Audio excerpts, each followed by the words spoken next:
We've been spending a lot of time using Newton's laws, F equals ma, to find things like accelerations and stuff like that. So what I'm going to do is I'm actually going to take some of the basic stuff we've been working with and sort of like splice it together a little bit to sort of show a different type of quantity or a way to look at it.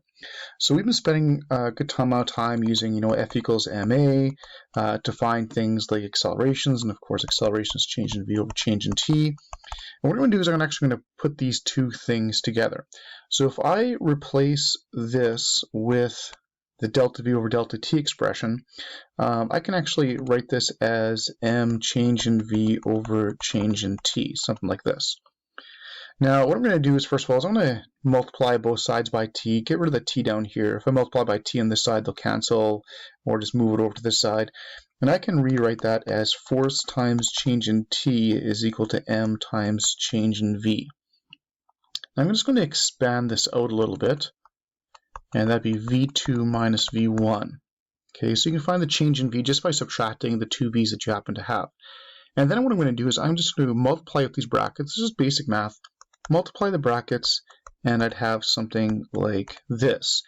Now, I haven't really done anything new. I've just taken two of our old things and sort of put them together.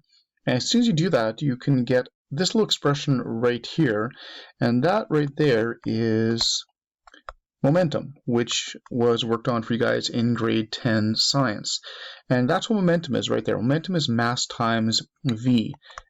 Technically, lowercase p is the symbol for momentum, and it's mass times velocity, and that's how you find momentum. So momentum is actually just a combination of F equals ma and your basic acceleration expression. You put them together and you get momentum out of it. So not technically anything new, it's just a different way to look at it. So right here we have momentum, and right here we have momentum. So we're actually taking two momentums and we're actually subtracting them. So this would actually give you a change in momentum. And change in momentum, that is what is called impulse. So basic P equals mv is momentum, but if you have two momentums and you subtract them or add them or whatever, if it changes, that is what's called impulse. Now all of this is also equal to what we have over here, which is another really common way to find impulse. So there's two main ways people find impulse on a typical basis. One is to subtract two momentums, whatever they happen to be, and the other way you can do it is using force times delta t. So we sort of have two main expressions that are used.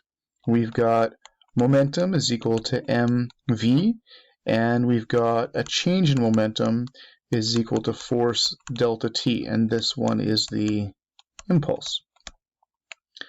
So again, it seems like it's something new, but it actually isn't. It's just F equals ma and acceleration v over t sort of put together. Okay, so it's actually pretty simple.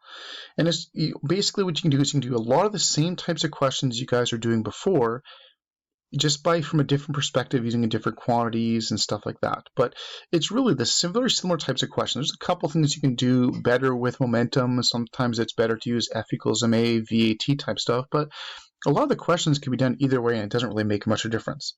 All right, so let's sort of show you how this kind of works here. Okay, so here, let's bring in a picture of me in my car. So there you are, there's me in my car. And here, let's get some ground going over here. So there's the road, and there's me driving my car. So let's say my car, with me inside of it, of course, let's say is 2,400 kilograms, and let's say I'm moving at 15 meters per second. So let's just start with some basic quantities and basic ideas to see what's going on and how these different quantities sort of link in. So first things first, let's just find my momentum. Okay, momentum is m times v. I've got a mass, I've got a v, which means I can calculate how much momentum I have driving my car. As long as you're moving and you've got mass, you've got momentum.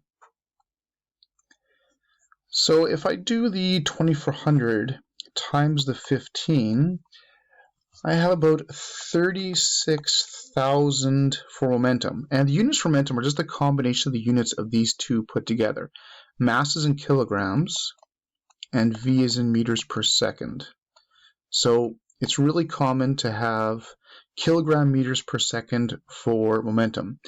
So there's another unit as well. Some people actually use the combination of the force and time, which would be newtons times seconds. So that's another unit that's often really common for momentum. Newton seconds or kilogram meters per second, it doesn't make any difference. It's the same thing. All right, so anyway, back to the question. So me and my car, I've got 36,000 kilogram meters per second of momentum. So let's change this a little bit. Suppose I speed up, because I am driving a Ferrari, and suppose I speed up to, let's say, 24 meters per second. Let's see what my new momentum would be. So the same type of thing. Momentum would be equal to m times v. Now this is a different momentum, so I'm going to use some subscripts. It's really common to use subscripts. This was my first momentum with my first speed. This can be my second momentum with my second speed.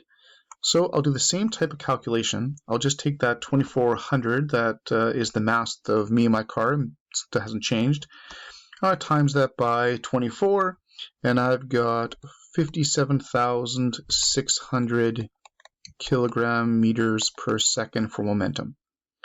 Okay, so what if I wanted to find out what's the impulse?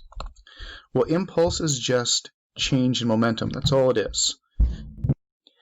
Impulse is just change in momentum. So all I need to know is how much it changed by. Well, it went from 36,000 to 57,600. So all I have to do is just subtract the two to find out the change.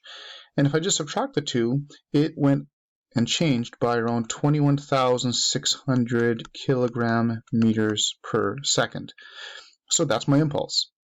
Okay, so it went from 36 grand to 57,600. It went up by 21,600. If it slowed down, the impulse would be negative.